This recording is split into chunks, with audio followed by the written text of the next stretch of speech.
So welcome to day two of the API Pipeline Conference. You can tell I'm talking a little quieter and a little slower because we had a good time last night. It's a great time.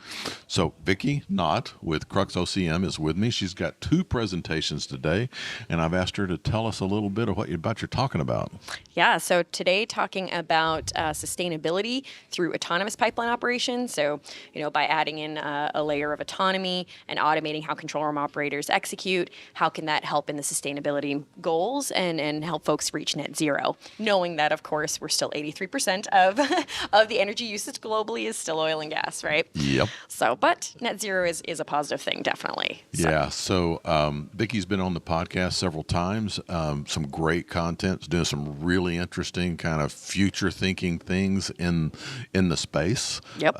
So this is going to come out after the API, but for those of you that have access to the presentations and such, you should go get it because it's going to be great data.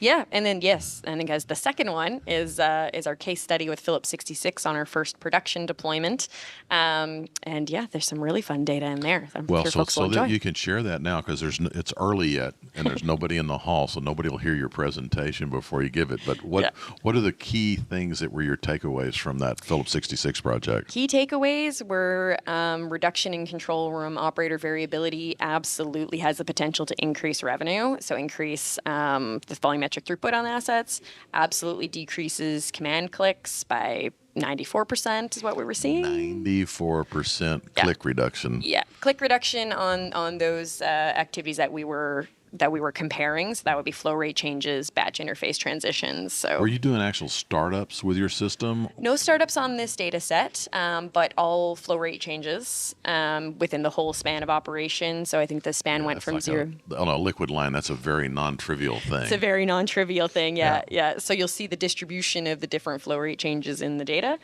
I believe that line's range was 0 to about 2,900 barrels per hour. So it's pretty big range. And then, the command clicks, the 94%, and the batch transition. So control room operators managing batch transitions, quite involved as well. Yeah, absolutely. Balancing the line again, and that's completely hands-off now. So that's for people that like don't know. For those of us that work in pipelines, to hear somebody say that you can do that, you're like, you want to call BS. You want to say, that's not possible. I can't do that. It's never going to work.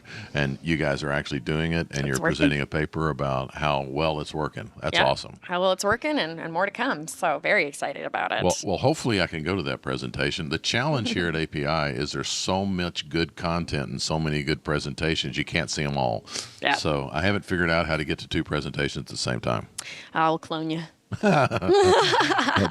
There are plenty of people who would be against that idea. Well, it's on the record where I'm for it. All right. Well, look, thanks for dropping by, and good luck with your presentations. And I'm looking forward to. I want to make sure I go to the Phillips 66 one. I want to hear about that. It'll be fun. It's a good one. Yeah. All right. Yeah. Thanks, everyone. Thanks. Bye.